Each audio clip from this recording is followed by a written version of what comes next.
We're talking to Gord Stellick, Leaf Nation pre and post game. We heard from Samsonov after the game. He admitted he was a little bit nervous. Does that make you nervous like it makes our Sammy nervous that he was nervous? Oh, Sammy. I wasn't that nervous.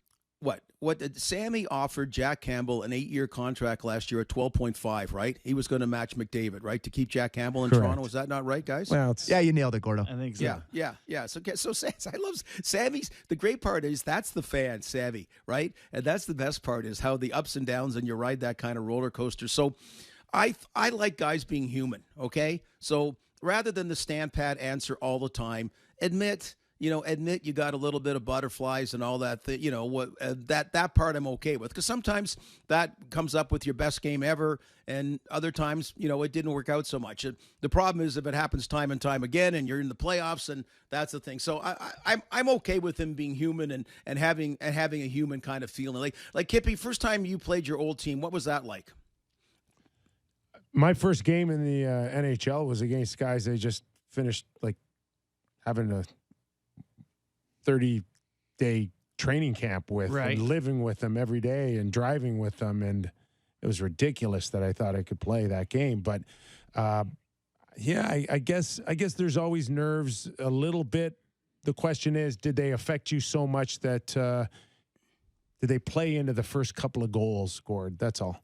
Well, yeah, and Justin, I've always said that, like, when you get drafted, and I think it's still the same, it's kind of like your flag, right? Like, there's just so much pride. It's your franchise. And when you get traded the first time, like, it really hurts. And then it becomes a business, right? Then after that, you're used to it. You can leave on your own volition as a free agent. You get traded 2, 3, 4 times. You never know what's going to happen. But I think the first time just has a little bit of that element. So, in Kippy and Justin, I did that factor into those goals? Like, it wasn't a great game. So if that was one of the factors, fine. It wasn't a good game at all for a guy that so far has very pleasingly given the Toronto Maple Leafs a lot of real solid goaltending. For sure. What are your thoughts at the other end of the rink on them going away from Sandin on power play 1 and going with a 5-forward look, Gord? Don't like it. Never have. Okay. Never have. Yes. And, one for me. Yeah. I'm not Rasmus Sandin's agent either. I never have. I've actually liked, I just like the way, it's funny. It's great. I've loved the way Sandin's embraced the opportunity. A veteran like Giordano's embraced the extra ice time. A guy like Justin Hall, who really seemed to be struggling, has played well when they really needed him to. And yeah, so Justin, I've never been big on the 5 forwards. So Gord, we were just mentioning earlier in the show that there's no offense coming from the back end.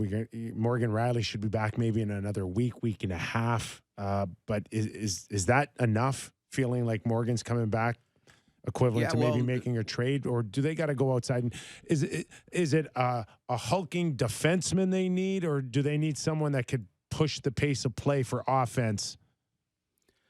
Are we getting back to 20-goal Morgan? Like, the Morgan Riley that scored 20 the one season. And Kippy, and again, I'll go back to your Ranger days, but there was no cap, so I can't really go back then. But basically, at the trade deadline, did both, like you're talking about, did a little bit of everything, right? You try to add depth and try to plug more holes, so they could use both of those. I think what we've discussed before is that the Nick Foligno type trade is not needed anymore. Like giving up a first-round pick for, that kind of hired gun, it's got to almost be Patrick Kane now or something like that. I don't know. Like it really does. It has to be like when Brian Leach came over, that kind of thing. If you're going to be giving away things of that magnitude, I think otherwise, from within and just hoping.